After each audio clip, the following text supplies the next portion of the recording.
बोलिए भारत माता की जय श्री राम। और एक बार शिवाजी महाराज का भी जयकारा लगाएंगे। मेरे साथ बोलिए जय जय जय जय जय शिवाजी, जय जय जय जय जय भवानी। आज के इस कार्यक्रम में मेरे साथ मंच पर उपस्थित महाराष्ट्र शासन के यशस्वी मुख्यमंत्री श्रीमान देवेंद्र फडणवीस जी, श्रीमान एकनाथ शिंदे जी, महाराष्ट्र शासन के लोकप्रिय उप मुख्यमंत्री, जरा जोर से ताली बजाना। आज जिनके सम्मान के लिए हम यहां आए, दादा अवाड़े जी के लिए जोर से ताली बजाना जरा।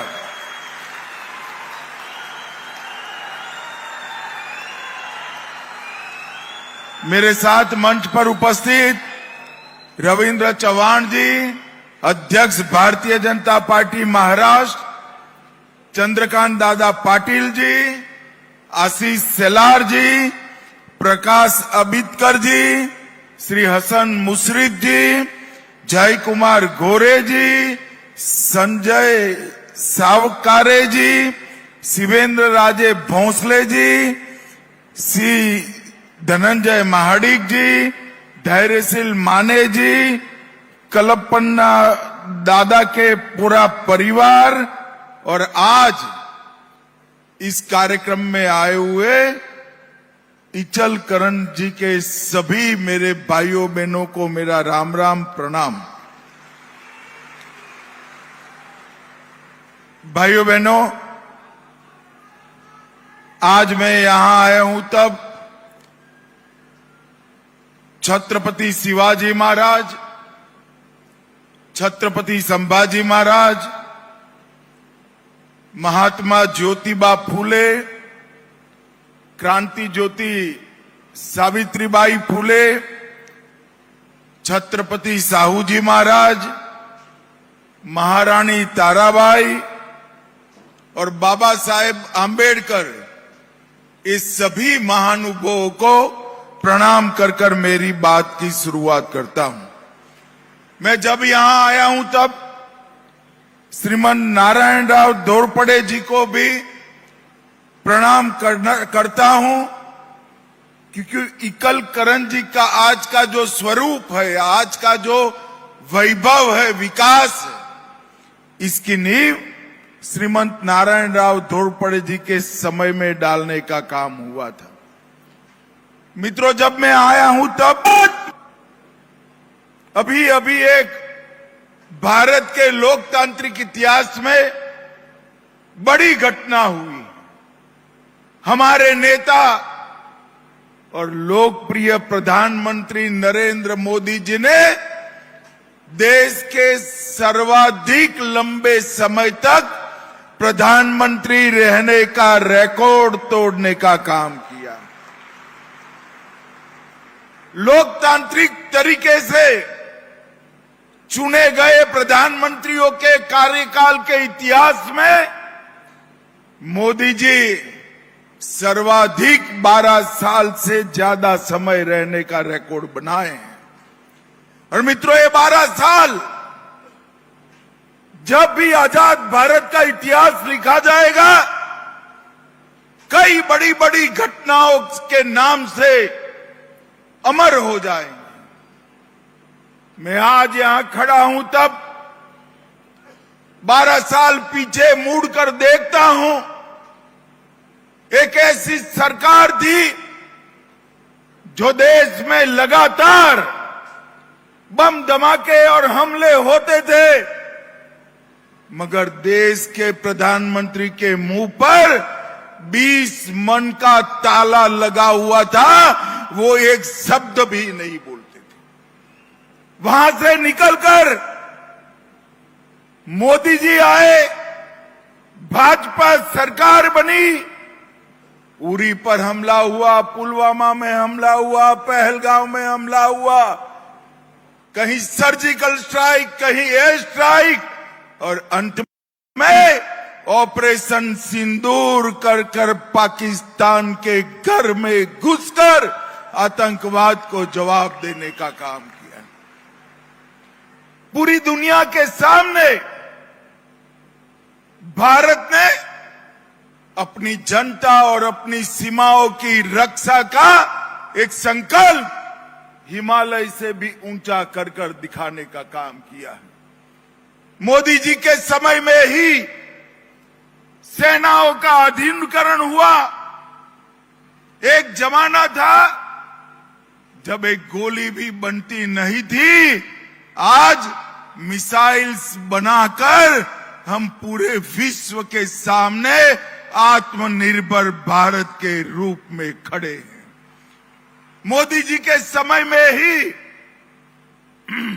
कश्मीर से आतंकवाद पर संपूर्ण प्रभुत्व हमारी सुरक्षा एजेंसियों का आया, नॉर्थ ईस्ट शांत हुआ, और देखते देखते देखते 5 दशक पुराना नक्सलवाद आज भूतकाल बनकर रह गया है। देश नक्सलवाद मुक्त बन गया है। उनके समय में ही लद्दाख से, लक्षद्वीप से, पूर्वोत्तर से पंजाब तक शांति प्रस्तापित हुई।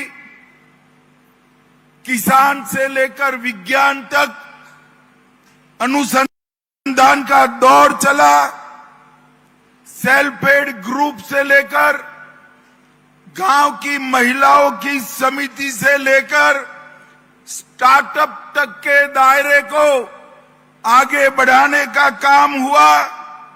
और मोदी जी एकमात्र प्रधानमंत्री है जिन्होंने सहकारिता की भी चिंता की और स्पेस में भी सिद्धि प्राप्त करने का काम किया।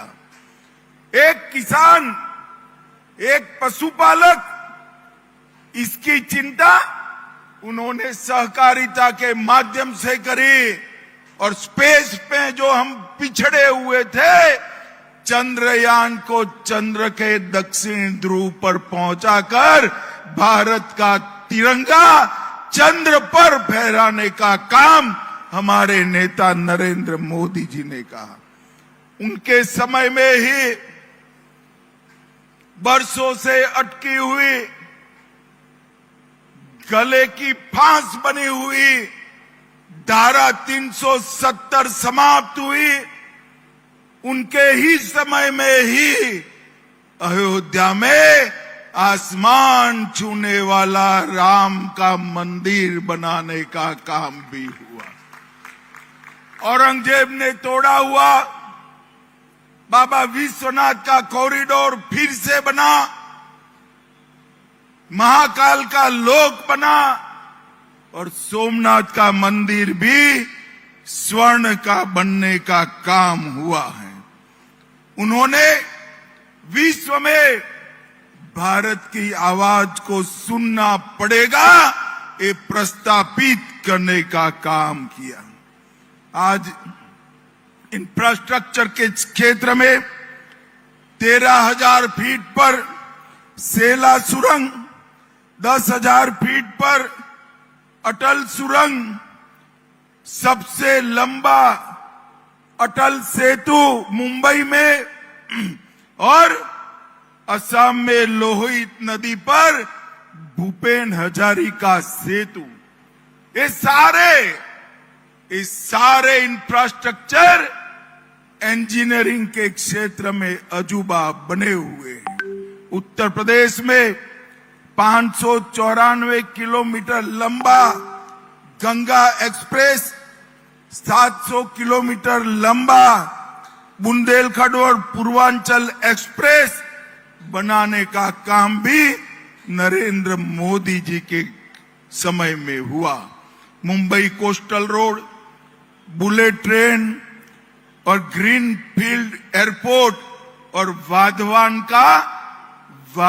का बहुत बड़ा पोर्ट बनाने का काम भी उनके ही समय में हुआ। मित्रों, आज मैं यहां आया हूं तब आज महाराष्ट्र के इस क्षेत्र में आया हूं जिन्होंने देश को मीठा रखने का काम किया है।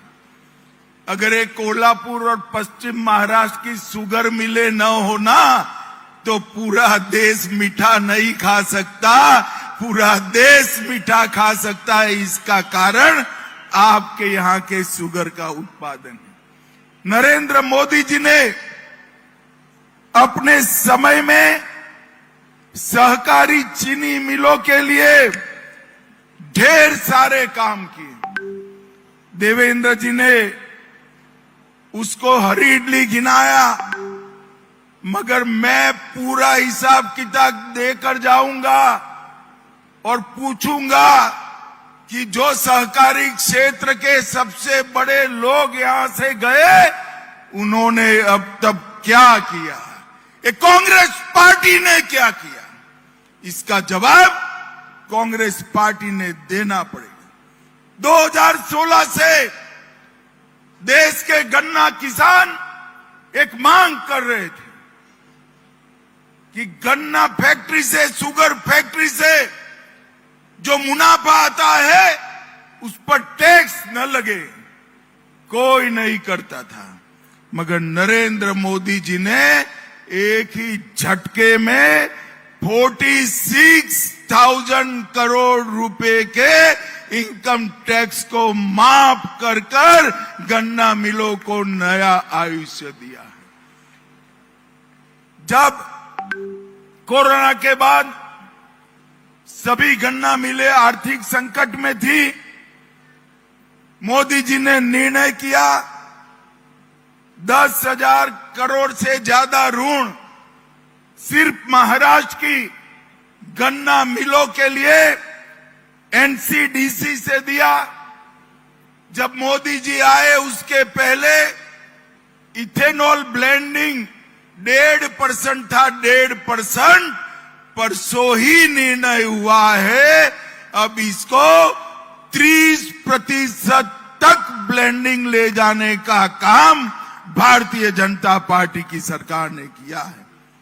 मल्टीफीड संयंत्र बनाए, इथेनॉल पर से जीएसटी 28 से घटाकर 5% किया और इंडियन पोटास लिमिटेड ने बंद पड़ी हुई शुगर मिलों को भी चालू करने का काम किया। मित्रों, हम महाराष्ट्र में जितनी भी सहकारी मिलें हैं, कोऑपरेटिव सहकारी मिलें, उसमें से कुछ मिलें ऐसी हैं जो इथेनॉल का कारखाना नहीं डाल सकती, सीबीजी नहीं बना सकती, इसके आगे के केमिकल प्रोसेस कर साइट्रिक एसिड का निर्माण नहीं कर सकते हैं। हम यही पश्चिम महाराष्ट्र में कोल्हापुर जिले में ही एक कोऑपरेटिव संयंत्र भारत सरकार लगाने जा रही है 1500 करोड़ रुपए से, जो सभी चीनी मिलों के ये सारे प्रोडक्ट बनाकर इसका मुनाफा वापिस चीनी मिलों में भेजेंगे। और मैं देवेंद्र जी को कहना चाहता हूं, हमारी दरखास्त जैसे ही देवेंद्र जी के पास पहुंची, एक ही फोन कॉल में, अभी तो फोन रखकर मैं एक मीटिंग कर वापिस आया, देवेंद्र जी की स्वीकृति मिल गई और 3 महीने के अंदर ही ये संयंत्र कोल्हापुर में लगने जा रहा है। इसी तरह से national heavy engineering cooperative Pune और 1500 करोड़ लगाकर इस संयंत्र को हम फिर से चालू करेंगे, जो देश भर की और दुनिया भर में शुगर मिल सप्लाई करने का काम करेगा, डेयरी के संयंत्र बनाएगा, इथेनॉल के संयंत्र बनाएगा, साइट्रिक एसिड और गोबर से या सीरे से सीबीजी गैस बनाने का संयंत्र भी वहीं बना जाएगा और ये संयंत्र बनाने का पूरा मुनाफा भी महाराष्ट्र की शुगर मिलों में वापस भेजा जाएगा। महाराष्ट्र की शुगर मिलों में ये 2 संयंत्र आने वाले दिनों में महाराष्ट्र की कोऑपरेटिव इंडस्ट्री को बहुत बड़ी ताकत देने वाले हैं।